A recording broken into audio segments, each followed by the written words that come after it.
Hi, I'm Nick from Drive Green, and today we're going to take an in-depth look at some of the car controls on the new Nissan Leaf. To start with, let's take a look at some of the controls on the steering wheel. On the right hand side you have the buttons to control the cruise control. The top right one enables and disables it. The one below enables and disables the Pilot Pro Plus. When cruise control is enabled, you can increase and decrease the speed by pressing the plus and the minus button here. If you'd like to cancel it altogether, you can select the middle button, and to set the distance on the active cruise control, you can toggle that using this one. Below the cruise control buttons, you've got the voice activation button and the telephone button. Now, the phone button here can be used to enable or end a call, and the voice activation button, once held down, will enable and you can give it a voice command. On the left hand side we have the media control buttons. You've got the volume toggle here to increase and decrease the volume of your audio. You can skip forward and backwards on tracks. In addition to the media buttons, you've got the navigation buttons here which allow you to go through your dash screen settings. So we can scroll through each of the options using the left and right arrows here. And also you can go up and down. So on this first one here, you've got your main sort of state of charge information screen. You can scroll down to see the charge time, the battery temperature, and also the battery capacity. So we'll leave that on the state of charge. It gives the most useful information for you. By scrolling over, you then go to your music settings.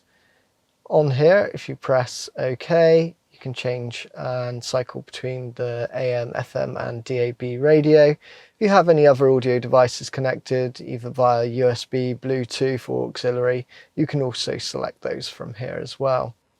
So we've selected DAB. To then cycle through the radio stations, you use the forward and backward search button here. So if we come out of that, move over again, and you've got your navigation settings. If you haven't got a destination plugged into your sat nav, you'll just get a compass view. Move over again and you've got your kind of energy information settings, so how economically you're driving. Next one along, you have your trip computer. To reset the trip, you just press and hold the OK button. That will reset everything to 0 for you. There are some other information on this panel. You've got things such as your chassis control, your traffic sign recognition, your cruise control information, as well as your Pilot Pro Plus, and yeah, your general driving information as well, such as your speed and direction of travel. If we move over again, you've then got your settings. So you can set things such as your stability control, enable and disable your driver assistance options. You can customize your display. If we go into vehicle settings, you've got things such as your lighting, locking and so on. If we push the back button, it brings you back to the former menu. You've got your EV settings, which we'll come back to a bit later. Your TPMS settings, where if you have pumped your tyres up and need to reset your sensors, you can do in here. Information on upcoming maintenance. Clock, where you can set your time and date. Unit and language, setting the units, so do you want to see miles or kilometers, for example. And finally, a full factory reset of the dash information settings. To the right of the steering wheel, you have a selection of other buttons as well. On the top here, you've got your trip reset button, as well as buttons here to increase and decrease the brightness of the screen. Then just below, you've got your button for your heated steering wheel. This button here disables your charging timer. This button will open the charging flap on the front of the car. This one disables or enables the pedestrian warning sound emitted from the car. And finally, this button here will activate and deactivate the steering assist when cruise control is enabled. Before we dive into the media center, I just wanted to run through the heating controls. First of all, you can switch it on by pressing the auto button. You can adjust the temperature using the buttons on the left hand side, and you can adjust the fan speed by pressing the button on the right. The direction of the air can be adjusted using the mode button, and this is your front and rear screen demisters. Just below the heating controls, you can also switch on the heated seats for both the driver and passenger. Now let's dive into the infotainment system itself. So first of all, around the outside of the screen, you've got the main menu button here, which will bring you back to the default menu screen. You have map to the left, which brings up the map. This button here will put it into night mode, just so you get, at night, less glare from the light of the screen in your eyes. The audio button brings up the audio screen. The camera button brings up the parking cameras, so you've got your 360-degree camera here, as well as your rear view parking camera there. The same skip forwards and back for your audio, and then back just to go back one level on the menu screen. You can actually navigate with this dial to the right, moving it left and right to scroll through options and push it in to make a selection. And your volume is controlled with the dial on the left. So if we go back to the main menu, this is a touchscreen system. So as you can see, you've got all of your options on the bottom here. So if we start with phone, currently you'll see we don't have a phone connected to the car. So the car is actually telling you to search for AD Leaf on your Bluetooth. So there it is there. Select that. Click pair, and we'll allow that to sync our contacts. So now when we go into phone, you've got all of the phone options, the quick dial menu, your phone book, your caller history. If you've got a number you just need to dial, we can go in and click dial number, access your text messages, as well as your connections and volume settings. Next along, we've got the info menu. In here you can access things such as the EV information. So if we select that, we can go to energy usage. It gives us some useful information there, as well as driving range, nearby charging stations. And if we do want to navigate to one of these, we just literally select it from the list and the car's navigation will guide us to it. And your EV settings.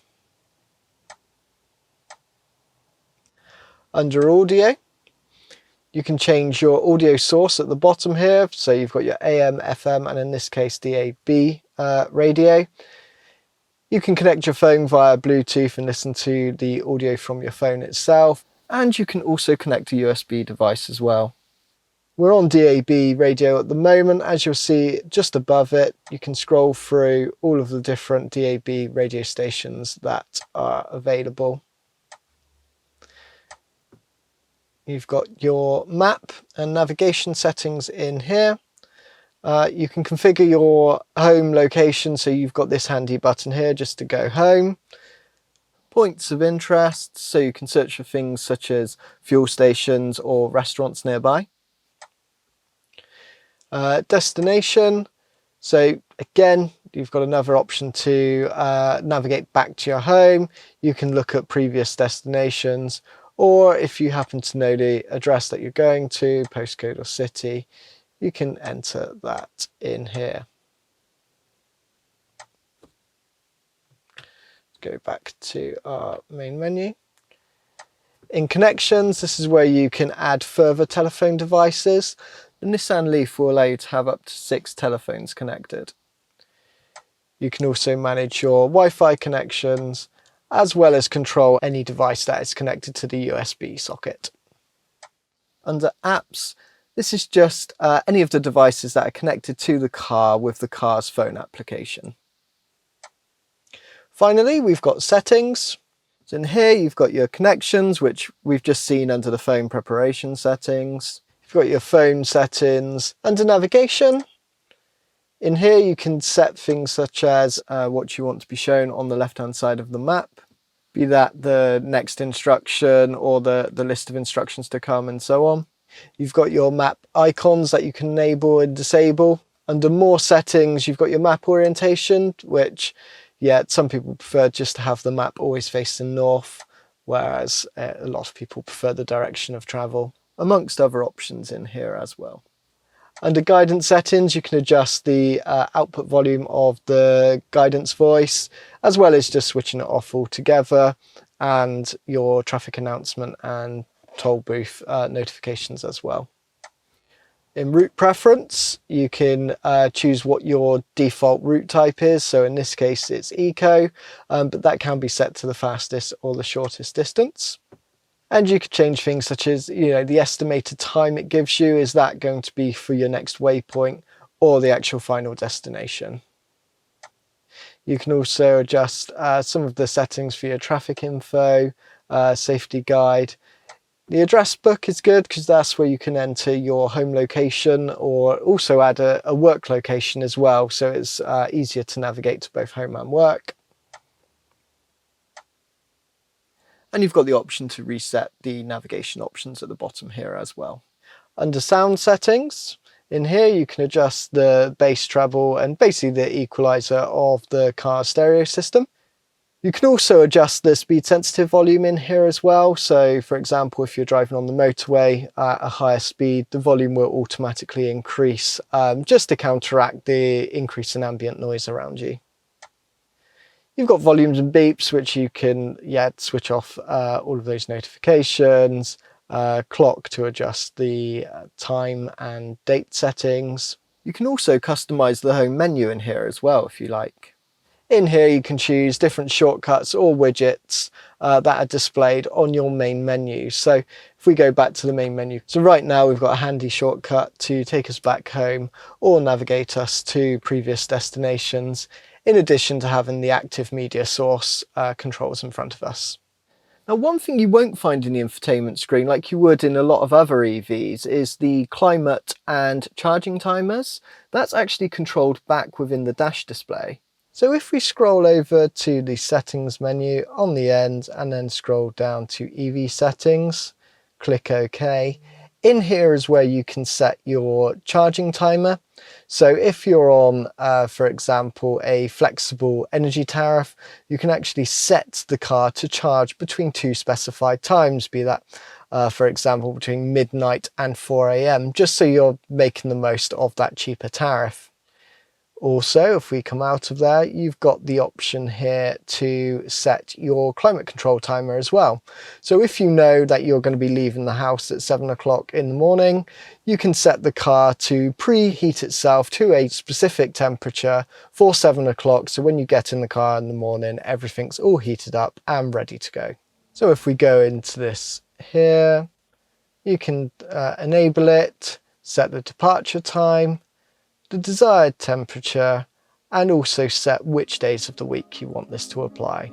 So as you can see, the Nissan Leaf really does have a whole host of functions and features that can be configured within the infotainment system itself and the dash display.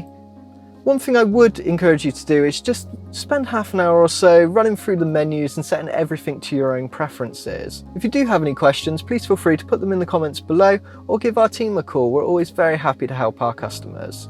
Thank you very much for watching, and please consider subscribing for plenty more EV content to come.